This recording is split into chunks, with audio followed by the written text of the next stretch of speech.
하나님의 본체, 하나님은 무용의 주체이시다. 무용으로 계시는 하나님. 하나님은 어떠한 형태도 갖고 있지 않습니다. 크다고 하면 무한대요, 작다고 하면 무한히 작은 분이십니다. 하나님은 과연 계시는가?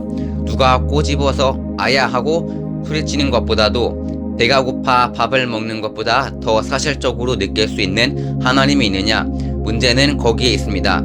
진짜 하나님이 계시다고 할 때 문제는 다 해결됩니다. 인간에게는 마음이 있습니다.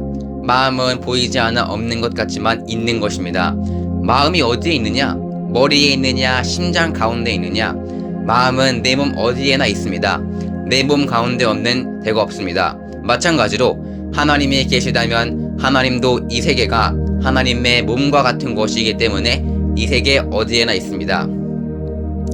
하나님은 볼 수가 없습니다. 여러분, 힘이 보여요? 하나님은 에너지의 본체이기 때문에 영계에 가서도 볼 수 없습니다. 우리는 공기가 통하는 것을 모릅니다. 공기가 통하고 있지만 그걸 못 느낍니다. 공기가 통하는 것도 못 느끼는데 하나님이 통하는 것을 알겠느냐는 것입니다. 하나님은 무형의 신으로 계시는 것이 최고의 편리한 방법입니다. 그러면서 이 큰 우주를 보자기로 싸고도 남을 수 있는 그러한 하나님이 아니면 안 됩니다. 무형의 하나님이지만 하나님의 마음은 이 우주보다 더 큰 것을 요구하고 있습니다.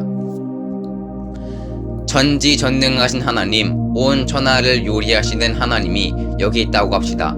힘으로 말하자면 태백산도 날려버리고 지구성도 구멍을 낼 수 있는 능력의 하나님인데, 그러한 하나님을 여러분의 눈으로 보면서 살라고 하면 살 수 있을 것 같아요? 하나님이 안 보이길 잘했다는 것입니다. 보이면 여러분은 신경쇠약에 걸려서 한 시간도 살지 못할 것입니다. 그렇기 때문에 하나님이 안 보이는 것을 고맙게 생각해야 됩니다. 이건 웃을 얘기가 아닙니다. 지금까지 한 얘기는 내가 그러한 문제를 중심 삼고 심각하게 겪었던 경험담입니다. 남의 말을 하는 것이 아니라 내가 지금까지 더듬어 나온 경력 보고와 같은 이야기입니다. 천주의 대주제 되시는 하나님이 인간의 눈에 보이게 된다면 하나님을 서로 빼앗겠다는 싸움을 하겠어요, 안 하겠어요? 이 싸움을 막을 도리가 없다는 것입니다. 하나님이 안 보이기를 잘한 것입니다. 만약 하나님이 보였다면 미국과 소련이 서로 자기 하나님이라고 싸우겠어요, 안 싸우겠어요? 싸운다는 것입니다. 그 싸움을 누가 말릴 수 있겠어요? 하나님은 전지하사 이런 싸움이 있을까봐 무형으로 계신다는 것입니다. 하나님이 보이기를 바라는 것은 망령된 행위입니다. 안 보이기를 잘했다는 것입니다. 이 우주는 신비에 쌓여 있습니다. 그 크기가 210억 광년이나 되는 대우주입니다. 1광년은 빛이 1년 동안 가는 거리를 말합니다.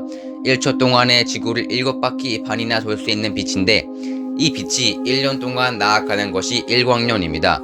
그러면 이렇게 큰 우주를 지배할 수 있는 주인은 얼마나 크겠느냐? 키가 크다면 얼마나 크겠느냐? 하나님이 그렇게 크다면 하나님 자신이 거추장스러운 몸을 끌고 다닐 수 있겠느냐?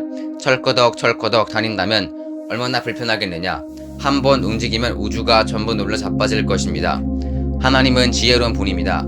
그래서 하나님은 보이지 않는 주인이 되자고 생각했던 것입니다. 하나님이 얼마나 무거울까요? 그걸 생각해 봤어요? 하나님이 얼마나 무거워요? 근수로 달면 몇 근이나 될까요? 몇 억만 톤이 될까요? 무겁다면 그 몸으로 다니려면 큰일이지만 하나님은 무형이시기 때문에 이상적입니다. 지갑에 넣고 다녀도 무게가 느껴지지 않습니다. 또 무형이기 때문에 아무리 좁은 바늘기로도 오갈 수 있습니다. 마음대로 운행할 수 있다는 것입니다.